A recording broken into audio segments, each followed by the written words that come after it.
बात बहुत आसान से समझ में आएगी कि जो अग्नि स्वयं पाक घर के लिए सबसे महत्वपूर्ण है, वही अग्नि आपके पोट के लिए भी सबसे महत्वपूर्ण है।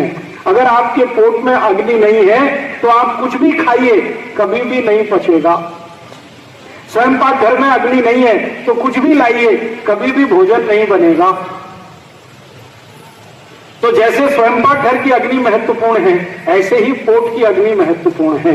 अगर आपके पोट में बराबर अग्नि है तो आपको भोजन बहुत अच्छे से पचेगा, और भोजन पचेगा तो मैंने आपसे कहा कि उसी में से मांस, मज्जा, रक्त, वीर, मल, मूत्र और उसके जो सूक्ष्म पोषक तत्व तो सब उसी में से बनेगा। अब जो शरीर के काम का है वो शरीर में रह जाएगा, और जो बेकार है वो शरीर से निकल जाएगा।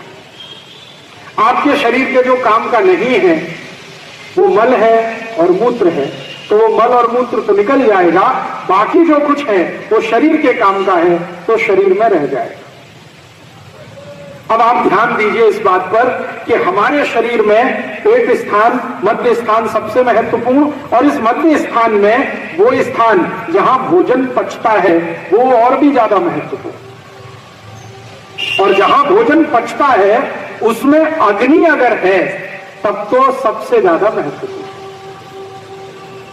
जैसे आप दूध में चावल मिलाकर अग्नि पर रखते हैं और थोड़ी देर में खीर तैयार हो जाती है, ऐसे ही पोट में अग्नि के उपस्थित होते ही कुछ भी भोजन आगे बढ़ने के लिए, पाचन के लिए चला जाता है।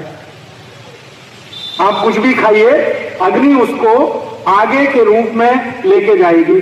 पहले क्या होता है, आप कुछ भी खाते हैं तो वो सब कुछ पेस्ट में बदलता है। पेस्ट का तरीका आपने देखा है। पेस्ट माने ना तो सॉलिड है और ना तो लिक्विड है, ना तो द्रव रूप है ना तो ठोस रूप है, द्रव और ठोस के बीच की अवस्था है जिसको हम पेस्ट कहते हैं। हमने कुछ भी खाया तो वो पहले पेस्ट में बदलता है, और पेस्ट थोड़ी देर के बाद रस में बदलता है, और रस के आगे की जो स्थिति है फिर वो सब है जो मैं आपको बार बार कह रहा हूं, मांस, मज्जा, रक्त, वीर, मल, मूत्र, ये सब उसी के आगे आगे निकलता है। तो आपने कुछ खाया है वो आपके पेट में जाए, ठीक रूप से पचे, और पचने के बाद उसमें से मांस, मज्जा, रक्त, वीर, मल, मूत्र सम्यक मात्रा में बने, माने जितनी जरूरत है उतनी मात्रा में बने, तो जीवन पर्यंत आप बिना किसी रोग के निरोगी रहते हुए अपने जीवन को बिताएंगे। आयुष पर सबसे ज्यादा रिसर्च भागवत जी ने किया, चरक ने किया, सुश्रुत ने थोड़ा बहुत किया, लेकिन सबसे ज्यादा भागवत ने किया, और सबसे ज्यादा सूत्र इस विषय पर फिर उन्होंने ही लिखे। इसलिए उनके शास्त्र, जिसका नाम है अष्टांग हृदय, उसमें से निकालकर 2-3 सूत्र बताता हूं कि आप जो खा रहे हैं वो ठीक से पचना चाहिए, उसके लिए अग्नि प्रदीप्त होनी चाहिए। इसके लिए सूत्र है। सूत्र क्या है? आपकी अगर पेट में अग्नि अच्छे से प्रदीप्त हो रही है, आप जो कुछ भी खा रहे हैं अच्छे से पच रहा है, तो इसमें ध्यान देने की बात यह है कि कौन कौन से ऐसे तत्व हैं जिनसे अग्नि बाधित हो सकती है। कौन कौन से ऐसे तत्व हैं जिनसे अग्नि बाधित हो सकती है। अब मैं आपसे एक सरल प्रश्न पूछूं तो आपको तुरंत ये ध्यान में आएगा।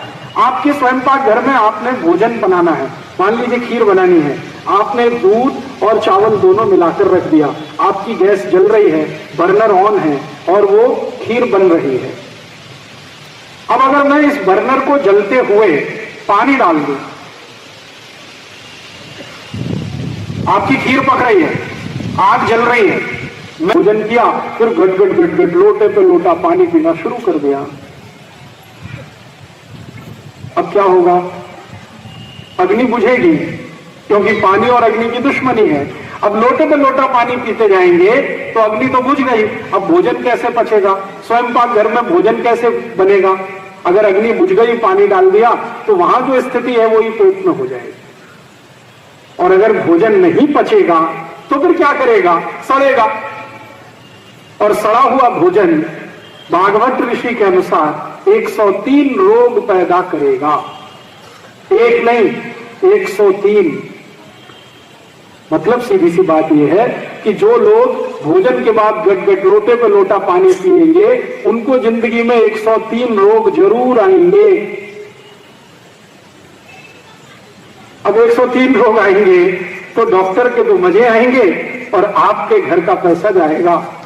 आप रोडपति हो जाएंगे, डॉक्टर करोड़पति हो जाएगा।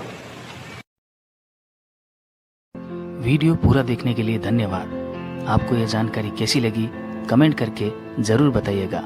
अगर आपको वीडियो पसंद आया है तो लाइक करें और चैनल को सब्सक्राइब जरूर करें। धन्यवाद। जय हिंद, जय भारत।